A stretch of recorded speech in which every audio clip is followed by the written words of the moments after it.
नमस्कार दोस्तों, स्वागत है आप सभी का एक बार फिर से सॉफ्ट स्टडी यूट्यूब चैनल में। मैं हूं सौरभ और एक बार फिर से आपके साथ हूं एक और नई वीडियो को लेकर। तो दोस्तों, एनवायरनमेंट के मोस्ट इंपॉर्टेंट क्वेश्चंस की यह हमारी दूसरी 100 मोस्ट इंपॉर्टेंट क्वेश्चंस की यह दूसरी वीडियो रहेगी।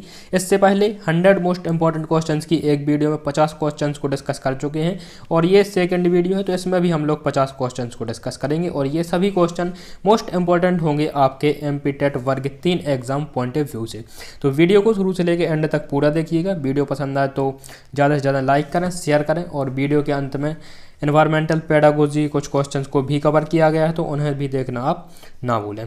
तो दोस्तों, स्टार्ट करेंगे इस वीडियो को लाइक करें, शेयर करें, चैनल पर नए हैं तो सब्सक्राइब करके बेल नोटिफिकेशन को प्रेस करना ना भूलें ताकि यहाँ पर अपलोड की गई नेक्स्ट वीडियो की नोटिफिकेशन आपको सबसे पहले मिल जाए। तो आज की इस वीडियो का पहला क्वेश्चन आपकी स्क्रीन पर देख पा रहे हैं। लिखा हुआ है कि अम्लीय वर्षा से इमारतों एवं मूर्तियों का जो क्षरण होता है, अम्लीय वर्षा जो होती है उससे इमारतों एवं मूर्तियों का जो क्षरण होता है, इस क्षरण को क्या कहते हैं ये आपको बताना है। ठीक है, तो 4 ऑप्शन आपके सामने। तो इसमें से जो आपका करेक्ट आंसर क्या होना चाहिए, dry deposition, stone leprosy, aerosol या फिर इनमें से कोई नहीं। तो इसका जो सही आंसर आपका हो जाएगा अम्लीय वर्षा के कारण इमारतों एवं मूर्तियों में होने वाले क्षरण को क्या बोलते हैं, स्टोन लेप्रोसी के नाम से जाना जाता है। ऑप्शन बी इसका करेक्ट हो जाएगा। ठीक है, बढ़ते हैं आगे अगले प्रश्न की तरफ और अगला प्रश्न है स्पर्श गंगा अभियान निम्नलिखित में से किस उद्देश्य की पूर्ति करता है। ठीक है, स्पर्श गंगा अभियान का मुख्य उद्देश्य क्या है ये आपको बताना है। तो स्पर्श गंगा अभियान की शुरुआत कब की गई थी, तो देखिए स्पर्श गंगा अभियान की शुरुआत कब की गई थी, 2009 में स्पर्श गंगा अभियान को शुरू किया गया था। ठीक है, इसका प्रमुख उद्देश्य क्या है, तो गंगा एवं इसकी सहायक नदियों की सफाई करना, इन्हें स्वच्छ बनाना, निर्मल करना इन्हें, ठीक है, इनकी पावनता को बढ़ाना इस अभियान का प्रमुख उद्देश्य था। ठीक है, तो ऑप्शन बी इसका करेक्ट हो जाएगा, गंगा की स्वच्छता एवं इसकी सहायक नदियों को भी इस अभियान के अंतर्गत रखा गया था। ठीक है, बढ़ते हैं नेक्स्ट क्वेश्चन की तरफ। अगला प्रश्न है मीना-माटा रोग प्रदूषण जनित रोग है, जो परिणाम है। मीना-माटा रोग एक प्रदूषण जनित रोग है और यह किसके कारण होता है यह आपको बताना है। पारा द्वारा प्रदूषित पानी पीने से, समुद्र में बिखरे तेल से, ध्वनि प्रदूषण का कारण है या फिर वायु प्रदूषण का कारण है। तो जो मीना-माटा रोग होता है यह दोस्तों होता है प्रदूषित जल पीने से जो पारे के द्वारा प्रदूषित किया जाए। ठीक है, ऐसे जल जिसमें पारे की मात्रा अधिक होती है, पारा अधिक पाया जाता है, या फिर ऐसी मछली खाने से जिसने पारा खाया हो। ठीक है, तो इस प्रकार से मीना-माटा रोग होता है पारे द्वारा प्रदूषित पानी का सेवन करने से। ठीक है, बढ़ते हैं नेक्स्ट क्वेश्चन की तरफ। अगला है अंतर्राष्ट्रीय स्तर पर वन्य जीवों की सुरक्षा हेतु कौन सी संस्था है। अंतर्राष्ट्रीय स्तर पर वन्य जीवों की सुरक्षा के लिए कौन सी संस्था कार्य करती है। तो देखिए कौन सी संस्था यहाँ पर अंतर्राष्ट्रीय स्तर पर वन्य जीवों हेतु बनाई गई, तो IUCN international union for conservation. ठीक है, इंटरनेशनल यूनियन फॉर कंजर्वेशन का इसका फुल फॉर्म होगा, हिंदी में से बोलेंगे अंतर्राष्ट्रीय प्रकृति संरक्षण संघ। ठीक है, तो ऑप्शन नंबर ए इसका करेक्ट हो जाएगा, IUCN। ठीक है, बढ़ते हैं नेक्स्ट क्वेश्चन की तरफ। अगला है क्षेत्रफल के आधार पर भारत का सबसे बड़ा राज्य कौन सा है। क्षेत्रफल के आधार पर भारत का सबसे बड़ा राज्य कौन सा है, राजस्थान, महाराष्ट्र, मध्य प्रदेश या फिर उत्तर प्रदेश। तो क्षेत्रफल की दृष्टि से भारत का जो सबसे बड़ा राज्य होगा कौन सा, आपका राजस्थान सबसे बड़ा राज्य होगा क्षेत्रफल की दृष्टि से। जनसंख्या की दृष्टि से उत्तर प्रदेश सबसे बड़ा होगा। ठीक है, यदि मध्य प्रदेश की बात करें तो मध्य प्रदेश, हमारा प्यारा मध्य प्रदेश जो क्षेत्रफल की दृष्टि से है यह भारत में दूसरे नंबर पर है।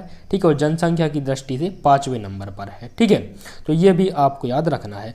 बढ़ते हैं नेक्स्ट क्वेश्चन की तरफ। अगला है इसके अलावा और यहाँ पर देखिए तो क्षेत्रफल के आधार पर और कौन कौन से राज्य हैं, तो राजस्थान सबसे पहले है, MP का दूसरा स्थान है, इसके बाद में आता है महाराष्ट्र और उसके बाद में देखेंगे UP। ठीक है, तो ये 4 राज्य हैं जो आपको याद रखने हैं, राजस्थान, मध्य प्रदेश, महाराष्ट्र और UP। क्षेत्रफल की दृष्टि से 4 सबसे बड़े राज्य हैं मध्य प्रदेश के। ठीक है, बढ़ते हैं नेक्स्ट क्वेश्चन की तरफ। अगला है मरुस्थल राष्ट्रीय उद्यान किस राज्य में स्थित है? मरुस्थल राष्ट्रीय उद्यान या फिर डेजर्ट नेशनल पार्क, तो ये कहाँ पर आपका स्थित हो जाएगा? राजस्थान में हो जाएगा। ठीक है, ऑप्शन नंबर ए करेक्ट हो जाएगा, राजस्थान। मरुस्थल राष्ट्रीय उद्यान कहाँ पर स्थित है? तो राजस्थान में स्थित है मरुस्थल राष्ट्रीय उद्यान। ठीक है, यहाँ पर कवर किए गए 50 क्वेश्चन में से आपके कितने क्वेश्चन सही होते हैं ये आपको वीडियो के अंत में कमेंट बॉक्स में बताना है और वीडियो को एंड तक पूरा जरूर देखना है। ठीक है, 100% ही यहाँ से आपको सेम टू सेम क्वेश्चन आपके एग्जाम में देखने को मिलेंगे और एग्जाम में जो आपके 30 क्वेश्चन पूछे जाते हैं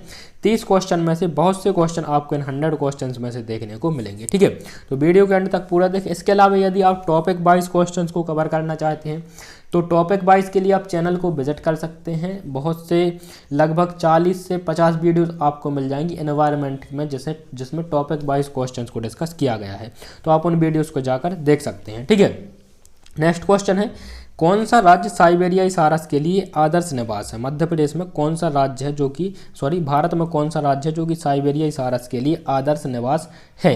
तो देखिए, साइबेरियाई सारस जो है यह एक टुंड्रा प्रदेश, यह ठंडे क्षेत्रों में पाया जाने वाला एक पक्षी है और भारत में उत्तराखंड जो है, उत्तराखंड हिमालय का जो निचला क्षेत्र है यहाँ पर साइबेरियाई सारस के लिए यह आदर्श निवास माना जाता है, हिमालय का निचला क्षेत्र। ठीक है, तो यहाँ पर सही आंसर क्या हो जाएगा? उत्तराखंड। ऑप्शन नंबर बी इसका करेक्ट हो जाएगा, उत्तराखंड। ठीक है, नेक्स्ट क्वेश्चन है, किस राज्य में सर्वाधिक संख्या में राष्ट्रीय उद्यान स्थित है? किस राज्य में सर्वाधिक संख्या में राष्ट्रीय उद्यान स्थित है?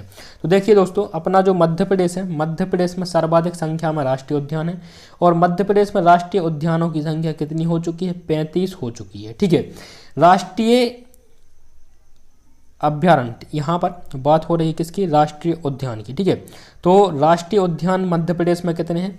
तो राष्ट्रीय उद्यान मध्य प्रदेश में 11 हैं। कितने राष्ट्रीय उद्यान हैं? मध्य प्रदेश में 11 हैं और सबसे अधिक राष्ट्रीय उद्यान भी मध्य प्रदेश में और सबसे अधिक अभ्यारण्य भी मध्य प्रदेश में। ठीक है, तो राष्ट्रीय उद्यान कितने हैं? 11 हैं। इसमें से 6 राष्ट्रीय उद्यान प्रोजेक्ट टाइगर के अंतर्गत आते हैं, ये भी आपको याद रखना है। और राष्ट्रीय यदि अभ्यारण्य की बात करें तो अभ्यारण्य जो है मध्य प्रदेश में कितने? 35 हैं। ठीक है, तो अभ्यारण्य भी सबसे अधिक मध्य प्रदेश में ही है और उद्यान भी सबसे अधिक मध्य प्रदेश में ही है। अब उद्यान और अभ्यारण्य में क्या अंतर होता है तो ये भी आपको पता होना चाहिए। देखिए, जो उद्यान है, उद्यानों की जो सीमाएं आती हैं वो केंद्र सरकार के अंतर्गत आती हैं और जबकि जो अभ्यारण्य होते हैं, अभ्यारण्य को राज्य सरकार के द्वारा संरक्षित किया जाता है। इसके अलावा उद्यान में व्यक्तियों को किसी भी प्रकार की व्यक्तिक क्रियाओं की जो है परमिशन नहीं होती है। वहाँ पर ना व्यक्ति अपने मवेशियों को चरा सकता है, ना ही वहाँ से लकड़ियाँ ला सकता है। जो अभ्यारण्य होते हैं आपके, अभ्यारण्य में कुछ छूट प्रदान की जाती है वहाँ के निवासियों को, जैसे वहाँ पर अपने मवेशियों के लिए चारा ला सकता है। ठीक है, अभ्यारण्य से, लेकिन उद्यान से ऐसा नहीं कर सकता है। ठीक है, ये कुछ मेन डिफरेंस होते हैं उद्यान और अभ्यारण्य में, तो ये आपको याद रखने हैं। ठीक है, बढ़ते हैं नेक्स्ट क्वेश्चन की तरफ। अगला है, मध्य प्रदेश का सबसे बड़ा अभ्यारण्य कौन सा है? मध्य प्रदेश का सबसे बड़ा अभ्यारण्य कौन सा है? तो देखिए, मध्य प्रदेश का जो सबसे बड़ा अभ्यारण्य है कौन सा है? नौरहदेही अभ्यारण्य। सभी जानते हैं कहाँ पर स्थित है? सागर में यह स्थित है नौरहदेही अभ्यारण्य, सागर और दमोह जिले में। तो देखिए, नौरहदेही अभ्यारण्य के जो टोटल क्षेत्रफल हो जाता है, कितना हो जाता है? 1197 वर्ग किलोमीटर। 1197 वर्ग किलोमीटर नौरहदेही अभ्यारण्य का क्या है? क्षेत्रफल है। ठीक है, अगला क्वेश्चन है, ताजे पानी की सबसे बड़ी झील कौन सी है? ताजे पानी की सबसे बड़ी झील कौन सी है? भारत की। ठीक है, ये आपको बताना है। यदि दोस्तों विश्व की बात करें तो विश्व में ताजे पानी की सबसे बड़ी झील कौन सी है? सुपीरियर झील है। भारत में ताजे पानी की सबसे बड़ी झील कौन सी? बुलर झील है, जो कि जम्मू कश्मीर में स्थित है, बुलर झील। ठीक है, ये आपको याद रखना है। बढ़ते हैं नेक्स्ट क्वेश्चन की तरफ। अगला है, मध्य प्रदेश का एकमात्र अभ्यारण्य जो प्रोजेक्ट टाइगर में सम्मिलित है। मध्य प्रदेश का एकमात्र अभ्यारण्य जो प्रोजेक्ट टाइगर में सम्मिलित है। तो दोस्तों, मध्य प्रदेश का जो अभ्यारण्य है कौन सा? रातापानी अभ्यारण्य। ऑप्शन नंबर डी करेक्ट हो जाएगा, रातापानी अभ्यारण्य। ये आपका प्रोजेक्ट टाइगर में सम्मिलित है और यहाँ पर इसे कब सम्मिलित किया गया था? तो रातापानी अभ्यारण्य को सन 2013 में प्रोजेक्ट टाइगर में सम्मिलित किया गया था। कब? 2013 में सम्मिलित किया गया था। ठीक है, बढ़ते हैं नेक्स्ट क्वेश्चन की तरफ। अगला है, सफ़ेद बाघों के लिए जाना जाता है। सफ़ेद बाघों के लिए निम्नलिखित में से कौन सा जिला मध्य प्रदेश का जाना जाता है? सागर, दमोह, रीवा या फिर टीकमगढ़। तो सफ़ेद बाघ जो पाए जाते हैं किस में पाए जाते हैं, रीवा जिले में पाए जाते हैं। ऑप्शन नंबर सी इसका करेक्ट हो जाएगा। ठीक है, नेक्स्ट क्वेश्चन है डायनासोर जीवाश्म खालिस्तान में खोजे गए। डायनासोर जीवाश्म जो है कहाँ पर खोजे गए, तो डायनासोर जीवाश्म जो है फॉसिल या फिर जीवाश्म राष्ट्रीय उद्यान ये कहाँ पर, धार जिले में पड़ता है आपका। ऑप्शन नंबर ए इसका करेक्ट हो जाएगा। कहाँ पर डायनासोर जीवाश्म कहाँ खोजे गए, धार में यहाँ पर खोजे गए। ऑप्शन नंबर ए इसका सही हो जाता है। ठीक है, पढ़ते हैं अगले प्रश्न की तरफ। अगला है मधुबनी चित्रकला खालिस्तान से संबंधित है। मधुबनी चित्रकला खालिस्तान से संबंधित है तो यह झारखंड से बिहार से संबंधित है। ऑप्शन नंबर सी इसका करेक्ट हो जाएगा। कहाँ से, बिहार से संबंधित है मधुबनी चित्रकला, बिहार। ऑप्शन नंबर सी इसका सही हो जाएगा। नेक्स्ट क्वेश्चन है और इससे क्या करते हैं, छोड़ के चलते हैं। ठीक है, यहाँ पर आपको बताना है सुप्रीम कोर्ट ने पर्यावरण एवं वन मंडल को यह आदेश कब दिया कि ताजमहल को ताजमहल के आसपास हरित क्षेत्र विकसित किया जाए। ठीक है, तो ऑप्शन यहाँ पर 2004, 2002, 1990 और 1994। तो इसका आंसर आपको कमेंट बॉक्स में बताना है। ठीक है, नेक्स्ट क्वेश्चन है शांत घाटी जिसे राष्ट्रीय पार्क का दर्जा प्राप्त है। शांत घाटी या फिर साइलेंट वैली जिसे राष्ट्रीय पार्क का दर्जा प्राप्त है, यह कहाँ पर स्थित है, केरल में, जम्मू कश्मीर में, पश्चिम बंगाल में या फिर तमिलनाडु में। तो शांत घाटी या साइलेंट वैली कहां पर स्थित है दोस्तों, यह स्थित है आपकी केरल में। ठीक है, ऑप्शन नंबर ए करेक्ट हो जाएगा, केरल। साइलेंट वैली के मध्य से कौन सी रिवर निकलती है, तो कुंती पूजा। कौन सी, कुंती पूजा रिवर साइलेंट वैली के मध्य से निकलती है, ये आपको याद रखना है। बढ़ते हैं नेक्स्ट क्वेश्चन की तरफ। ध्वनि प्रदूषण नियंत्रण एवं रोकथाम नियम 2001 निर्देशित करता है। ध्वनि प्रदूषण नियंत्रण एवं रोकथाम नियम 2001 निर्देशित करता है तो यह लाउड स्पीकर के कारण ध्वनि प्रदूषण पर रोक लगाता है। ऑप्शन नंबर बी इसका करेक्ट हो जाता है। ठीक है, नेक्स्ट क्वेश्चन की तरफ चलते हैं। अगला है पौधे और जंतुओं की संकटग्रस्त प्रजातियों को प्रदर्शित करने के लिए IUCN ने निम्नलिखित पुस्तक तैयार की है। ऐसे पौधे और जंतु जो कि लुप्त प्राय हैं, संकटग्रस्त हैं या फिर लुप्त हो चुके हैं, तो इसके लिए IUCN ने कौन सी पुस्तक तैयार की है, तो इसके लिए तैयार पुस्तक का नाम क्या है, Red Data Book. Option number B correct हो जाएगा, रेड डाटा बुक। देखिए रेड डाटा जो लाल कलर होता है किसका संकेत होता है, लाल कलर, तो लाल कलर दोस्तों जो संकेत होता है किसका होता है, खतरे का संकेत होता है। इसी प्रकार से जो प्रजातियां लुप्त हो चुकी हैं वो संकटग्रस्त प्रजातियां हैं, खतरे में। ठीक है, इसीलिए कौन सी, रेड डाटा बुक तैयार की गई और इन प्रजातियों को रेड डाटा बुक में रखा गया। कितनी प्रजातियां हैं भारत की, तो 132 ऐसी प्रजातियां हैं पौधों की और जंतुओं की जो कि लुप्त प्राय प्रजातियों में जिन्हें रखा गया है। ठीक है, जो संकटग्रस्त प्रजातियों में आती हैं 132 यहाँ पर शामिल की गई हैं, ये भी आपको याद रखना है। बढ़ते हैं नेक्स्ट प्रश्न की तरफ। अगला है बिश्नोई संप्रदाय स्थापित किया गया था। बिश्नोई संप्रदाय किसके द्वारा स्थापित किया गया था, तो BR अम्बेडकर, भजनलाल, गुरु जम्बेश्वर या फिर जोधपुर के राजा। तो बिश्नोई संप्रदाय किसके द्वारा तैयार किया गया था, गुरु जम्बोजी महाराज। ठीक है, जम्बेश्वर या फिर जम्बोजी महाराज के नाम से इसे जाना जाता है। ऑप्शन नंबर सी इसका करेक्ट हो जाएगा। इनके द्वारा क्या, बिश्नोई संप्रदाय की स्थापना की गई थी।